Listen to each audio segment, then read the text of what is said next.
Hello everyone, मेरे YouTube channel UPSC notes by Shikha में आपका स्वागत है। दोस्तों, हम बात कर रहे थे 19वीं सदी के सामाजिक धार्मिक सुधार आंदोलनों के विषय में। अब तक हमने आपको ब्रह्म समाज, आर्य समाज, प्रार्थना समाज, रामकृष्ण मिशन के बारे में जानकारी दी। आज हम आपको थियोसॉफिकल सोसाइटी व अन्य सामाजिक धार्मिक संस्थाओं के विषय में जानकारी देंगे। 1875 में न्यूयॉर्क में मैडम हेलेना ब्लावत्स्की एवं कर्नल हेनरी स्टली ऑलकॉट ने थियोसॉफिकल सोसाइटी की स्थापना की थी। भारत में इसकी स्थापना 1882 में मद्रास में की गई। 1889 में एनी बेसेंट इस सोसाइटी की इंग्लैंड में सदस्य बनी। नवंबर 1893 में एनी बेसेंट भारत आई और सोसाइटी का कार्यभार संभाला। यह संस्था उपनिषद, सांख्य, योग व वेदांत के सिद्धांतों में रुचि रखती थी। इसका प्रारंभिक उद्देश्य हिंदू पुनरुत्थान की दिशा में प्रयासरत रहना था। यह हिंदू धर्म के आध्यात्मिक दर्शन, धर्म सिद्धांत तथा आत्मा के पुनर्जन्म सिद्धांत का समर्थन करती थी। भारत में शिक्षा के क्षेत्र में विकास के लिए एनी बेसेंट ने 1898 में सेंट्रल हिंदू कॉलेज की स्थापना की, जो 1916 में मदन मोहन मालवीय जी के प्रयासों से बनारस हिंदू विश्वविद्यालय बना। एनी बेसेंट ने भारतीयों की स्वशासन की मांग को लेकर तिलक के साथ 1916 में होम रूल आंदोलन शुरू किया तथा न्यू इंडिया व कॉमनवेल्थ नामक समाचार पत्र प्रकाशित किए। 1917 में कांग्रेस के कलकत्ता अधिवेशन में एनी बेसेंट को प्रथम महिला कांग्रेस अध्यक्ष होने का सम्मान प्राप्त हुआ। इसके अलावा 1930 में इन्होंने प्रथम गोलमेज सम्मेलन में भी भाग लिया। एनी बेसेंट का जन्म 1847 में व इनकी मृत्यु 1933 ईस्वी में हो गई थी। अब बात करते हैं अन्य सामाजिक धार्मिक संस्थाओं के विषय में। वेद समाज केशव चंद्र सेन की मद्रास यात्रा के दौरान श्री धरालू नायडू द्वारा 1864 में वेद समाज की स्थापना की गई। इसके प्रमुख नेताओं में वी राजगोपाल चार्लू, पी सुब्रमण्यम चेट्टी तथा विश्वनाथ मुदालियर थे।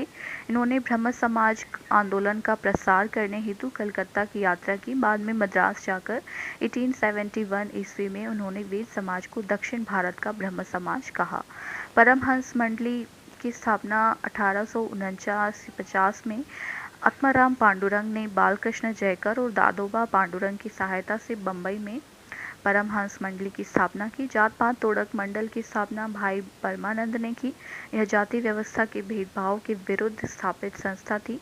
अखिल भारतीय हिंदू महासभा की स्थापना 1909 में राजनीतिक रूप से जागृत हिंदुओं ने पंजाब हिंदू सम्मेलन की स्थापना की। 1915 में इसका नाम हिंदू महासभा रख दिया गया।